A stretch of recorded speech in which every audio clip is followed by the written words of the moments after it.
The Queen of Chilliwack is quite unique in the line of BC ferries. Originally built in Norway in 1972, she was purchased by the company in 1991 and refitted for Canadian waters.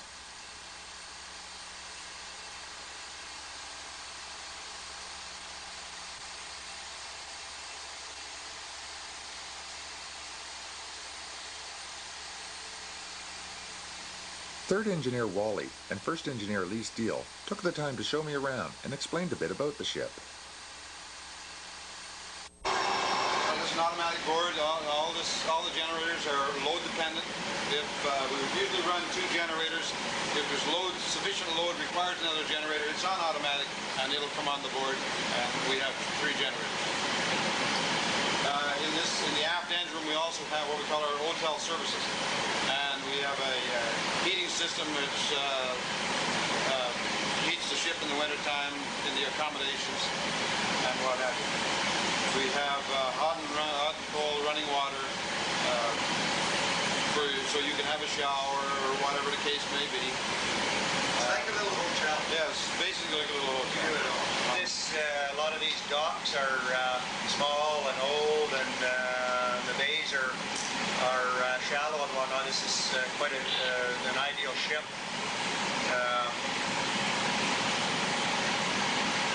When they put it on this run, they maybe weren't thinking it would work out so good, but I think it's worked out better than they expected. Some people would maybe want more accommodation on here because I think they like to stay. It's not quite set up for that, but since it was a trial, an experiment by BC Ferries, it seems to have worked pretty good.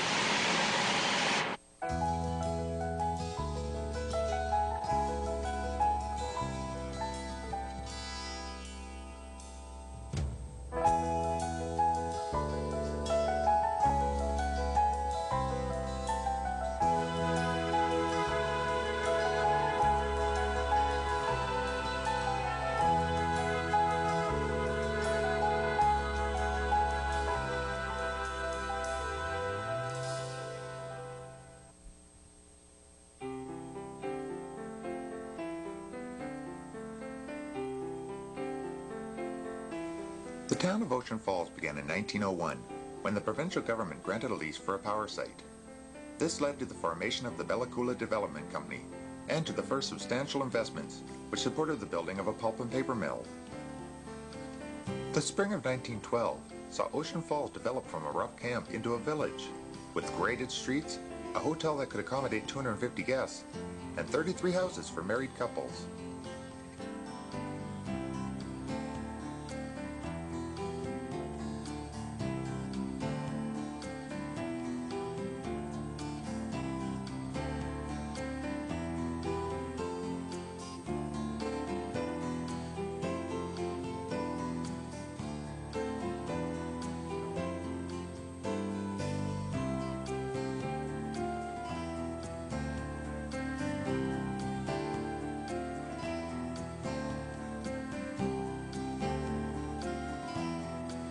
Over the next 60 years, the town had its shares of ups and downs. But the biggest change came in 1972, when the mill closed down. The provincial government purchased the town the following year and attempted to run the mill. But the aging plant couldn't compete in the world market and was permanently closed in 1980.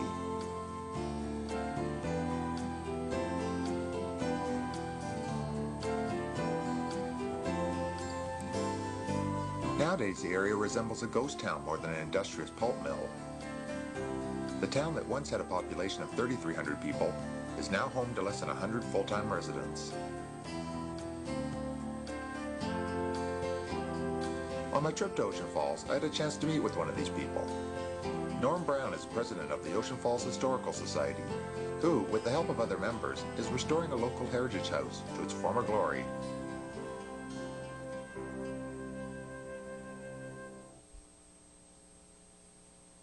Hello, my name's Norm Brown. I'm the president of the Ocean Falls Historical Society, which you see here. It's the old guest house where the paper buyers used to come to buy the paper that was milled here in Ocean Falls. It was built in 1917. It had a Chinese butler and a famous cook that they say they hijacked off of a ship and she was a renowned world cook for all different nationalities, and they kidnapped her in an old sort of saying, and they give her a job here for the rest of her life. And she did die here, and after she passed away, the town sort of passed away. And the building was totally neglected for 15 years. There was trees growing out of the roof, completely leaked, and Ocean Falls Historical Society has had it for 3 years, and we've managed to get a new roof. Plumbing's been all redone, and the house is being rewired. And BC Ferries coming in now. We have lots of tourists coming to town, and we figured we'd make this into a museum. So it's a heritage museum of Ocean Falls. And we're hoping if anybody ever has any old pictures or anything of this building or Ocean Falls, would be gladly received if you could send it to the Ocean Falls Historical Society Museum. Thank you.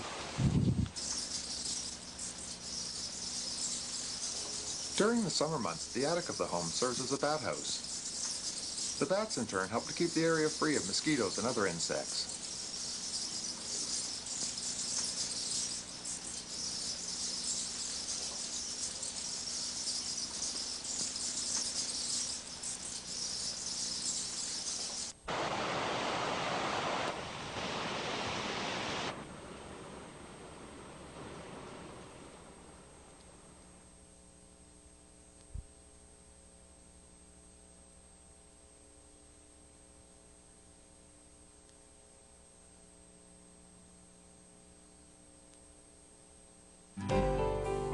In the spring of 1793, two famous early explorers of the Discovery Coast came within weeks of meeting each other, one by sea, the other by land.